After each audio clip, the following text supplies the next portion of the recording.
your next big event, man, and this is a big one. Lachlan is going to Dubai. We got King of Table 5. It's going down October 1st, set by Core Sports.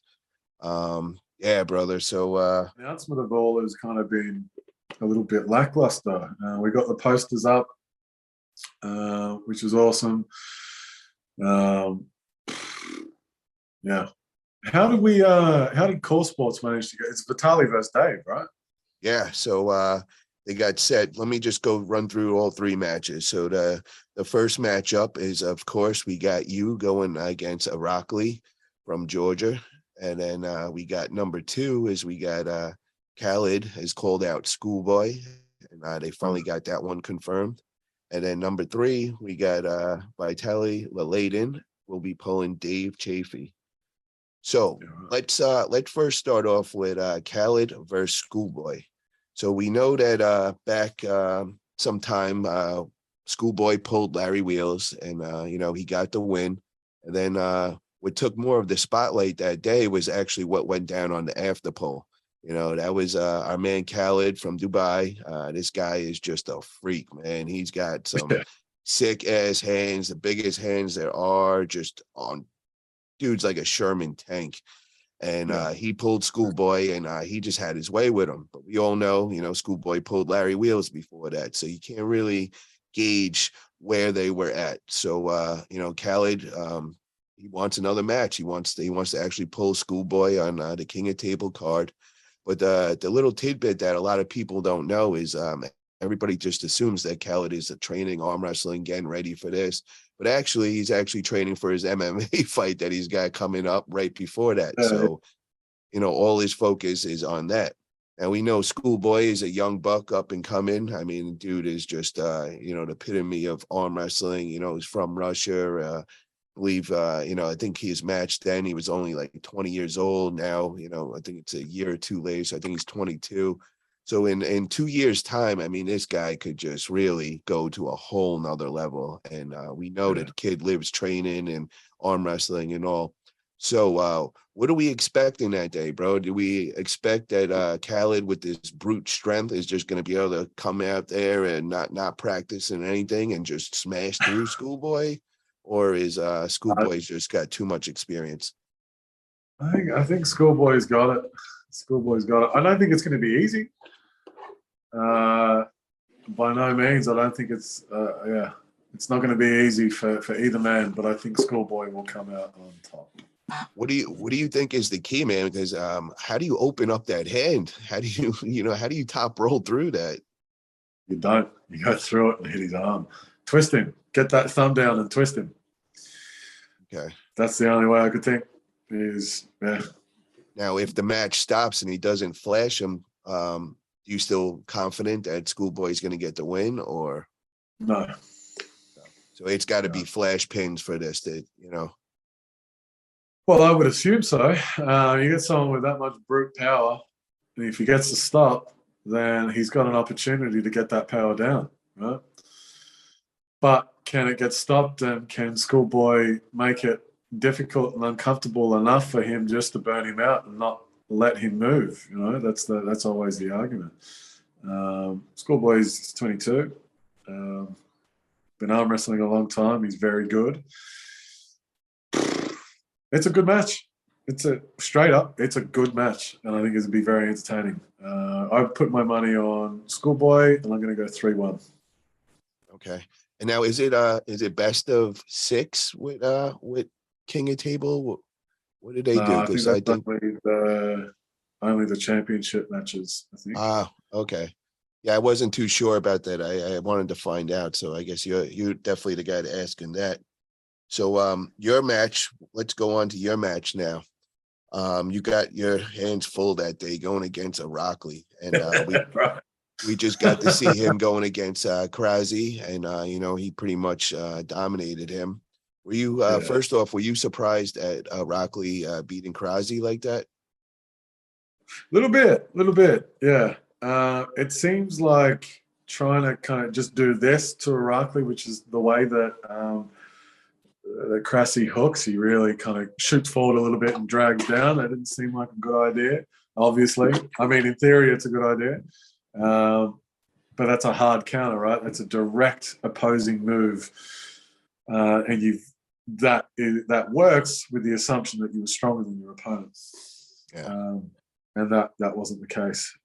I asked Cressy what he would do differently if he gets an opportunity, and Cressy said if he had one more round, he would have pulled him with a dead rest. Okay. So, I mean, and that's a classic counter. You get a guy whose hand's too strong, take it. And when you're out here in this position, your opponent is then overpronated, and that detracts from their overall power. In theory. So, you know, I've got some good advice from quite a few people on how best to pull him. And I mentioned in my post, you get someone who's been developing their hand their entire life. What do? I'm gonna hit him with, you know, I've been developing my frame my whole life. So let's go frame versus hand. See what holds up. You know, like basically this match, I'm ready to go all in and blow my elbow apart. I don't give a shit. So I'm going into this with no thought of what's happening after. Wow. So you're going for war. Yeah. Like, it's my right to break my own arm. It's my right to blow my own tendons off my bone. Right? And that's what I'm going into it at. I'm, throwing caution to the wind and just fucking going. Now, what do you expect the outcome to be? Do you see yourself sweeping him? Like, what are you thinking right now? Are you first off? Are you going in confident right now, or are you a little second guessing yourself in a way? I'm not second guessing my own ability at all. Am I confident for the win? No, but that doesn't mean that I am going into it hesitantly. So I think that's the difference. You know, I think focusing on like I'm going to win. You know, that is one way to go into a match, and I think another way to go into a match is how I'm going into it is fuck it. Let's see what happens. And if I blow my arm apart, I blow it apart. If I don't, and I get to stop and I have a war, fuck yeah. If I get a couple of pins on him, Mr. Adair has arrived. Nice. So I'm going into it as a huge test, you know, and that's a different mindset that I went into things with Sanders. I was confident to win against Sanders. This time, different mindset, and I'm going down to into the trenches. What opponent do you think is going to present a harder problem for you stylistically? Sanders or Irakli? I think Sanders. Sanders, from a geometry standpoint, is a lot longer and he's a lot bigger. Right? So his hand's a lot thicker. He's longer. So I'm going against someone who's about the same height. I think Irakli might be an inch taller than me, so he's about 6'2", which is surprisingly tall. But anatomically, we're similar sized. What's his weight at? He's lighter. He's 102 kilos, so he's about 225. So I have the weight advantage. I'm certainly wider than him. I'm a bigger human being than he is. However, like, we're talking limb length. Like, our arms are about the same. Our hands are about the same size. You know, like, so there's that, and that is an element. Like, you get someone with the geometry of Sanders. You know, when he applies 45 pounds to you, it's going to feel very different to someone with a smaller hand applying the same 45 pounds. It's just a simple matter of, you got a skinny grip, you can do it. Add a fat grip, fuck me, you can't do it, right? It doesn't mean that, you know what I mean? Like, it presents different opportunities, and this is something that Matt Rhodes had to kind of justify to everyone, that styles make matches. And just because 110 kilo Sanders said that Irakli's hand felt like a rock and he struggled with him, it doesn't mean that 120 kilo Sanders is going to feel the same way with the form that he was in. we don't know, and I hope we find out one day that Sanders can bring that same big, heavy form against Irakli. That'd be amazing. But yeah, Iraqi's smaller than I am, but in terms of limb length and everything, we're pretty even. Different styles. I'm going in with a different plan. Like I said, I'm not even going to try and fight his hand. I'm not even going to bother. He can have it.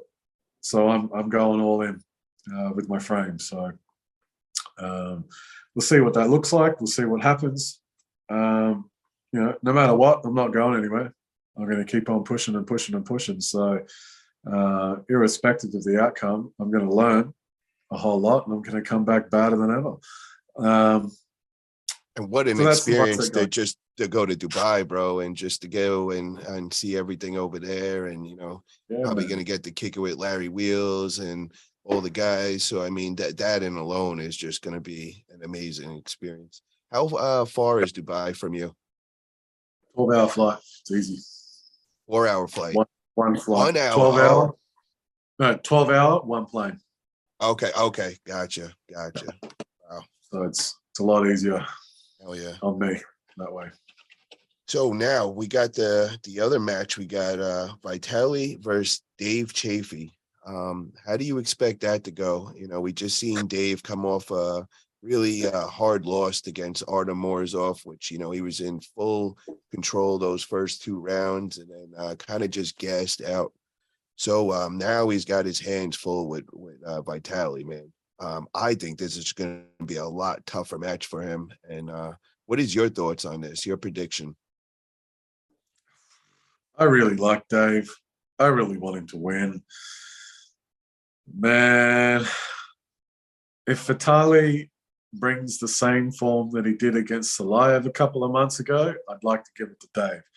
But if that's lit a fire underneath Vitali and we're seeing a return to form, if even an improvement of form from top 8 a couple of years ago,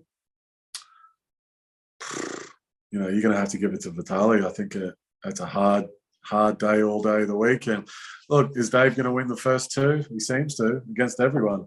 And then gasses out. So I don't know what he's going to change. I think he would probably know what he has to change at this point. Now there's a little bit of a pattern has come up. So hopefully he's got enough time to change what he needs to recover and be able to get a couple more wins before he gasses out. So who gets the win? And what do you think the score will be? I think at this stage, probably it's tough. I want to give it to Vitali, but we haven't seen him. And we've just seen Chaffee come off 2 losses in a row. Does that change the outcome? Does that make him, does that put a fire underneath his ass and we're going to see an amazing win? I hope so. So, but who would I put my money on? I'd keep it to myself. Now, say that Vitali gets the win that day. Do we now have to put Vitali on Engin's world rankings? Is my next question. If he's allowed to,